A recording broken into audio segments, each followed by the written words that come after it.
Hey everybody, Snowdrama here. With the Steam Summer Sale sadly coming to an end, I have tons of new games, like a ton of new games. Of the 44 games I picked up during the Steam Summer Sale, I wanted to talk about a handful of them. Today, I'm going to talk about 3 platformers I picked up. I love platformers. They're my favorite. Sonic the Hedgehog, Super Meat Boy, Marble Blast, Fez, Shovel Knight, Ty the Tasmanian Tiger, you name it, I've played it. The list goes on and on and on. So when I saw Grapple, I was super excited. Grapple is a 3D platformer where the primary mechanic is that you can stick to walls and swing on things and whatnot. I found the game really fun. Swinging is pretty intuitive. You can build up momentum and just like swing around. It's relatively easy to control. The game is fairly casual, and there are pretty humane checkpoints, so if you're just trying to get through all the levels shouldn't pose too much of a challenge for you.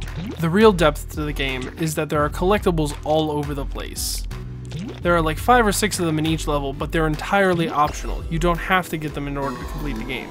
The problem that I ran into is that they're very tiny and they have a super small hitbox, so you often miss them when you're trying to swing past and pick them up. This design flaw is amplified by the fact that the game shines when you're just swinging around like whoosh whoosh, I'm Spider-Man. If you're going for 100% collection, just spending time getting one of them is like pulling teeth. Oh whoops, I missed it, hopefully I'll get it on the swing back. Luckily, there's one catch. When you die, you get to keep all of the collectibles you've collected so far, so even if you have to jump off the edge into oblivion to grab one, the worst case scenario is you're just going to go back to the beginning of the level or back to a checkpoint. Since the levels are relatively short, this isn't a huge problem, but can be kind of annoying. Overall, I'd say this game was worth picking up. I did have a lot of fun with it. I just wish the collectibles were slightly larger and easy to see and get. I feel like the primary challenge of the game should be trying to traverse the terrain to get to the collectible and not grabbing the collectible itself. Next up on our list is Ink. Ink is a 2D platformer that has a really cool art style. That is, all the platforms are invisible, and when you walk, you leave a trail of paint behind.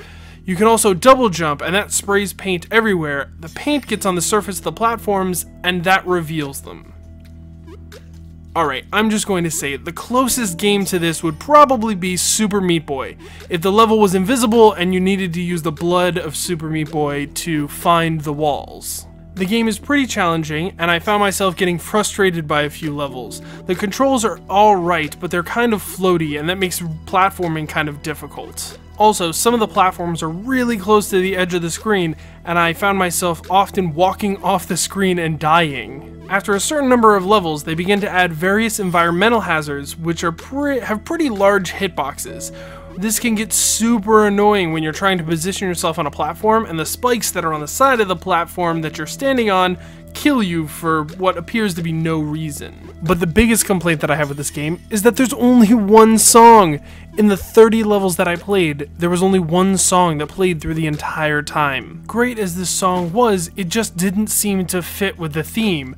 The vibrant, colorful visuals of the game didn't seem to fit the melodic piano tune that was playing in the background. A song with higher energy would really have made this game feel a lot more alive.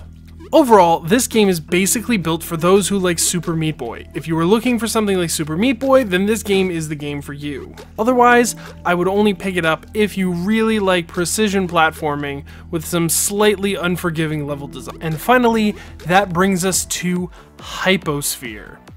What is there to say about Hyposphere?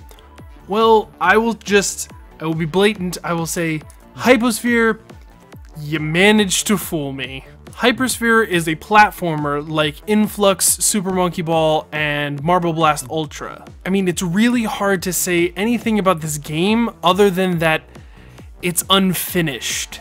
The level design is shoddy at best, and what were you thinking for the rest?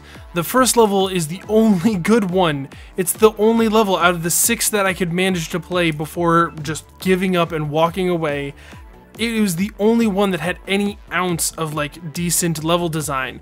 One of the pieces that make it so good is that it has that half pipe shape which keeps you on the track. This was the intention of the first level, but the rest of the levels from the second level onward were all flat. On top of this, the controls are extremely difficult to handle. The game takes a realistic approach to physics, where the only way to change direction is to be on the ground. Once you started moving in a direction and you hit jump, you cannot change the course of your jump. That makes some of the precision platforming very difficult. Once you press that jump button, you are committed to that arc. Not to mention, I ran into a handful of issues while playing the game. And remember, this is not an early access game. This is a full version. It is not early access. The first issue here I will bring up is the UI.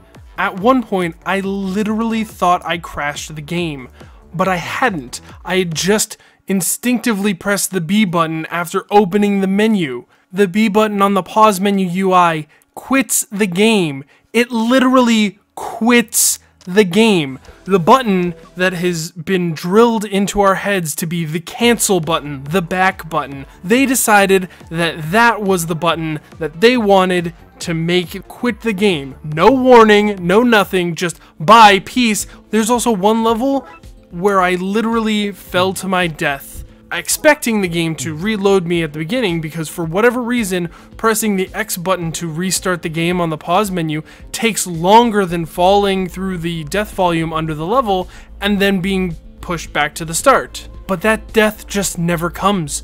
It's just infinite tan background. You fall through all the geometry, you can't see the level anymore, and it's just the tan skybox.